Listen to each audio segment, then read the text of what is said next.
Listen to me very carefully. This week, or last week, I get confused with the nonsense that these people keep in here. Marcia Cattle gave the impression that the problems with the cybercrime bill will be solved when they remove certain aspects of it. They remove a thing. That was only a suggestion that might or might not come in the final report.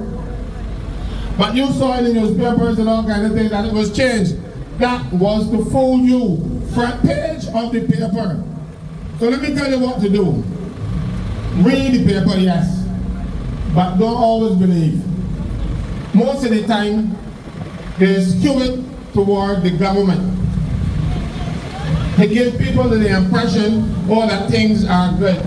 This government has not done anything right. I was going to say they've not done anything right in Parliament. I didn't have to come and fix.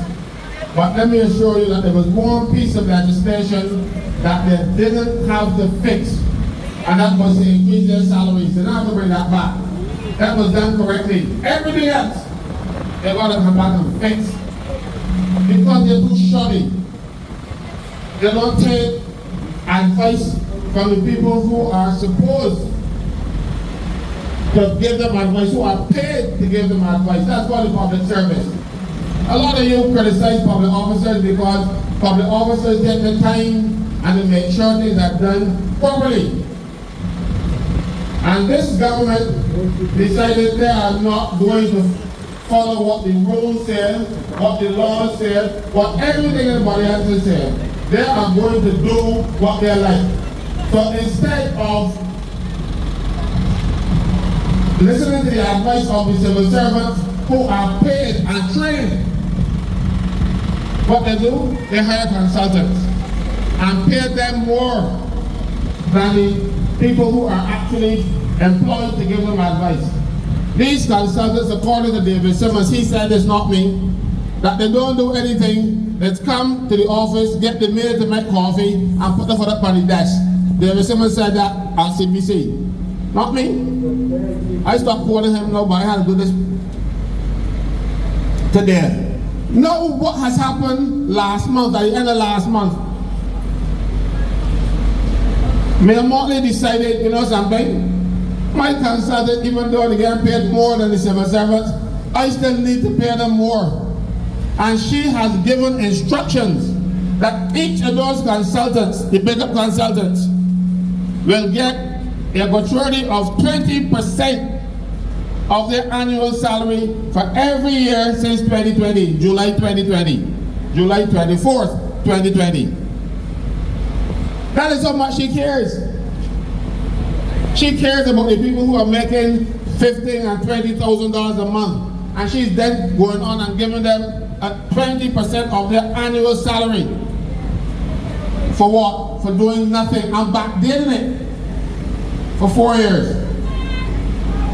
And you expect people to just sit down and take it while you are now unfairing junior people, people at the very bottom, people who are paying $500 a week to, the people who clean the street, the people who clean the botanical gardens, they're giving them $500 a week and tell them, oh, you're consultants too. But they're getting a gratuity. They don't even pay the national insurance for them. Even though the national insurance has already said to the government that these people are not self-employed and the government must pay the national insurance contributions for these people. But who tells you that the government care about anything? They said only pretend to care. This is what happens to you when you don't pay national insurance contributions. I know I used to work there. You get sick, you stop home and rub up a mustard roll or whatever it is you got because you can't afford to go to the doctor because you ain't getting the money from work and you ain't getting enough from national insurance. A lot of these people work with sharp-edged tools and they work in crowds. If one of those people get injured, national insurance will pay you 90% of your wages for the period you're on sick leave. up to a year. That is if you pay contributions. But no, they're not paying their contributions. So if you are injured to the point where you cannot work, go down by your brother and ask you for breadfruit. Ask your neighbor for some salt. I think that's the only thing you'll be able to afford, because they are not giving you a single cent as a result, because you have not paid contributions. So when you hear the Prime Minister saying that she's going to pretend to care about people, that's the truth. She really does not care. And unfortunately for her, you know, the old people say the truth will out. Well, in that case, the truth came out. I think she regrets it, but she said it already. And I will not let her forget it. She said she only pretends to care about people. And she said that on the floor of the House in response to a question from Ralph Thorne. Ralph had a head hot. You know, the time when you said the truth, when your head hot, when you're drunk. And I don't think she was drunk in the house. I could be wrong, but I can't swear to that. I could be wrong, honestly I could be wrong. But I'm not saying that she was, unless her head was hot. But it could be one or the other or both. They said too that when you're pregnant, that even the truth come out too. But somebody tell me not she, so I ain't going on that road. So let me tell you, this is what they have done. Now, you are not going to be entitled to receive your pension when you reach 68 because they are not paying in your contributions. So what are you going to do when you reach 68? Come down here by the Freedom Park and beg for $1. And that's one thing you got left. Because the government is the biggest criminal in Barbados when it comes to dealing with workers' rights. People complain about Ms. Ram and Sandy Lane and those people who treat people really badly. But they learn from government. That's right. Government is showing them the way. That's right. How to treat poor people. You just imagine. This government knows that they're wrong. But you know why they're not paying it? The IMF fellas don't pay. And I'm not guessing, I'm telling you. The IMF fellas don't hire any more people in the public service. But they must. They don't have no choice. Or not, they can't get the work done. So they call them contractors and don't pay them. They're not working for themselves.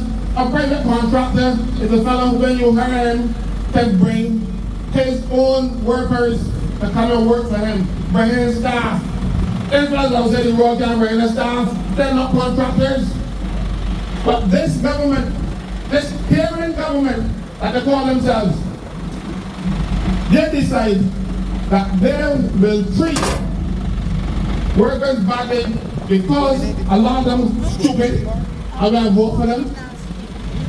And because they know that the people they come back and they give them a red shirt with $100 profit in it, and then they feel good, they're going to vote for me next time and suffer them before the elections. And they're begging. But while they're doing that, they give me their friend's job. There's a woman who was responsible for planning the Prime Minister here, and she was getting $12,000, $8,000 now she got a promotion to 12. You know, and the thing is, if you look at the Prime Minister head, you would think that anybody ever do that here. So she can't pay for nothing. Look at the woman head.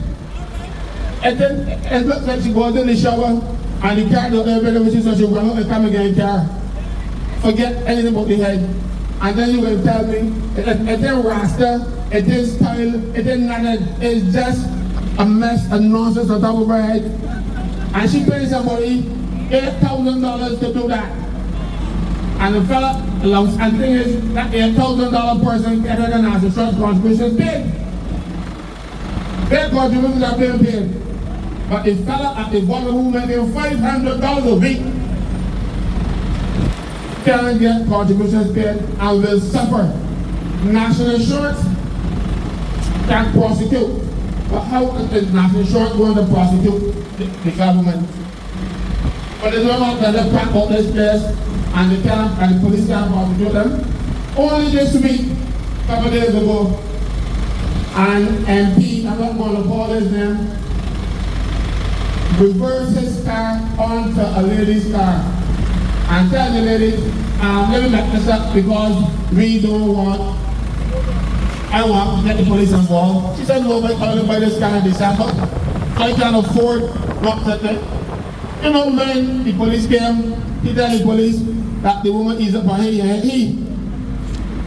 Lucky for her, she's one of the new cars, you know, brand new, she want to get in December. He think got dash cam. It got a dash cam. And she was able to show the police the footage from the dash cam. And of course, now he wrong again. But his tint was so dark. You know, you got these dark tints when you got the young ladies to rape. You can't let anybody see. I'm calling them. And they took the car to MPW for inspection. It failed. And he picked up the phone and called a certain minister. And all of a sudden, the failure had been overturned. His car is good again. That is the corruption in this place. You can do anything in this place as long as you got BLP tickets slapped on by you. That is why we have seen promotions in the public service, people who are loyal or got reason to be loyal to the Prime Minister. The police will tell you that their commissioner and some other senior officers put the Glass administration in court because they were not promoted. I don't know the facts about the case, but with that case, all I know is that the court said that the government was not wrong. High Court. They went to the Court of Appeal. And the Court of Appeal threw the case again because they said the decision of the High Court was correct. So, the same police officers decided to go to the Caribbean Court of Justice. And at the morning of the case, the government got frightened and settled. You win 3 times, you win 2 times. At 2 sets of courts, and you decide somehow I can lose and settle and get enough money. And then promote one of the commissioner so you know where his God is in life. I am not saying that it actually lies there, but it would tend to lie there. From the sweetheart days again. Then the San Juan, the chief of staff of the defense force said he reached retirement age. And he had actually reached retirement age at that point.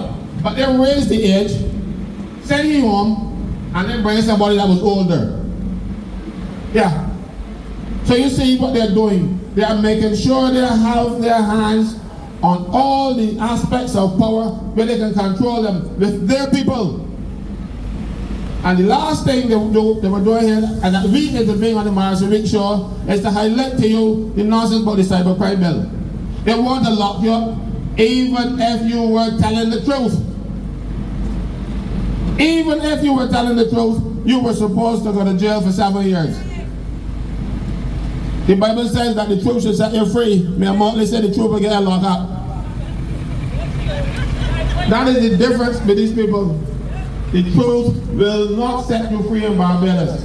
After pushback from the Marshall Week show and others, they relent, and they call some nonsense committee of parliament.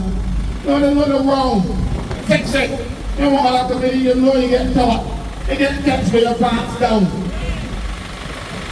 Sit there for the tip and sit back in the corner and hash them out. Don't pretend that the band's up all the time. But she's a pretender, thank you. They are wrong. They're absolutely wrong. But we tell you, I see Marshall decide she can they want to make some changes in line with some things we're saying. But they're still not making enough because they still want a magistrate to lock you up for 7 years. This will be the first time in the history anywhere in the Caribbean where a magistrate got so much power. But you know when you're a magistrate, you're looking for promotion. So you're going to do the government want, or you will never get past magistrate. You will never become judge, you'll never become Chief Justice. And this is the last thing I want to talk about before the big thing. Chief Justice. May I just met your good buddy and friend, Chief Justice of Barbados. Can we tell you? But he knew that he was going to be Chief Justice 6 months, almost a year before the interview. 11 months. One of his staff called me and asked me how to calculate salary because he told them, that's going to be Chief Justice, next Chief Justice. So he knew So don't tell me that this person is corrupt. How he knew that he was going to end up with victory at an interview that didn't even advertise yet. That didn't have the candidates yet. But he knew. You know why? This country is too corrupt. Everything that Motley wants to do, she had him doing. She even replaced the Solicitor General with him. Solicitor General is the government lawyer who represents the government in court. No, the Technical McGee as a consultant. Chairman of the National Insurance Board, Chairman of the Electoral and Boundaries Commission that messed up the last elections, and up to now we can't get a report from that election. But I ain't see it yet. So ladies and gentlemen, these band of from the Marshall Week show, we have to stand up and keep fighting and keep opening people's eyes because the government then tried to shut them down. But don't give up, don't be afraid. We will emerge victorious in the end. But it will take some work, it will take some sweat. Lord knows the best and sweat. We're going to wrap on all it now. Thank you so much.